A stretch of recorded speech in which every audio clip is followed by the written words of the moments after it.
Hey folks, so I just got this lift a few days back. It's a 4-post 16-foot lift I got from championautolifts.com. I wanted to share a little bit about the lock assembly I put together because the directions were there, but it's a little more intuitive, I think, if you could see a video that explains it. So this is how I did it. So by the way, speak to Keith over there. He's super helpful if you have any questions. And I definitely recommend a lift from these guys. I really like the customer support. Anyway, so the way this works is the locks that you, for the manual release, basically are here, and then there's a set of studs that you see right here that screw in, and then you tighten them down, and then you have a jam nut that goes in the back to make sure that's held steady. Then there's a set of clevises that slide over the studs and or the number 6 hardware that you have to make this work. So the way this works is there's a long rod that goes through the hydraulic runner, which is 3 pieces. I'll walk you through that in a minute. But you've got a clevis here. I've got mine connecting to the back side. You've got a clevis here on the front running through the eyelet here to support it over to the other lock with the clevis and the stud and the jam nut, etc. Okay? So the way it works is, you lift up the lift, you take pressure off, and on the other end you push the handle, that down, that twists this, which pulls this lock free, and this lock free. All right, so it's pretty straightforward. Just some additional detail. You'll see a set of aluminum bushings that come with this thing. You can see it in here. There's also a big fender washer. It was a little confusing at first, realizing that the hardware didn't look like it fit the hole, but there's a bushing that actually does fit here.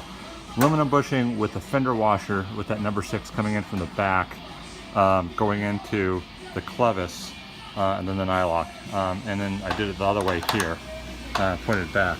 Also, there's a bushing or spacer that keeps this assembly out away from the hardware for the runners, that hold the runners in place. Also, quick note on the runners. Lock washer on the outside, bolts from the inside, so otherwise they're not quite the right length. So you run the big bolt from the inside out with a washer on the inside, put a lock washer here on the outside only without the standard fender washer. You really don't need it where this is set up, and then run your bolts down on top and get them tight as hell. Alright, so now moving underneath. So this is where that big long set of rods go with the connectors. So you screw these guys in. I put blue Loctite on these and reefed them pretty tight because you definitely want these things staying in sync. They also run through these holes here, these guides, right?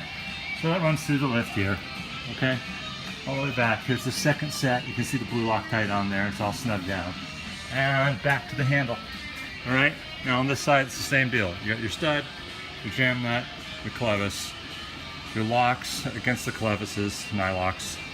Again, I've got this running on the back side. The geometry seems to make sense going that way. There's your spacer holding this assembly back away from the ramps, and then again, fender washer, bushings, nylock, etc. running down through the eyelet and then back down to the other stud, and that's it. So basically all you got to do is you give your hoist a little juice, pull down the lock assembly, and then begin bleeding it off, and it slowly comes down. Anyway, that's it. Thanks.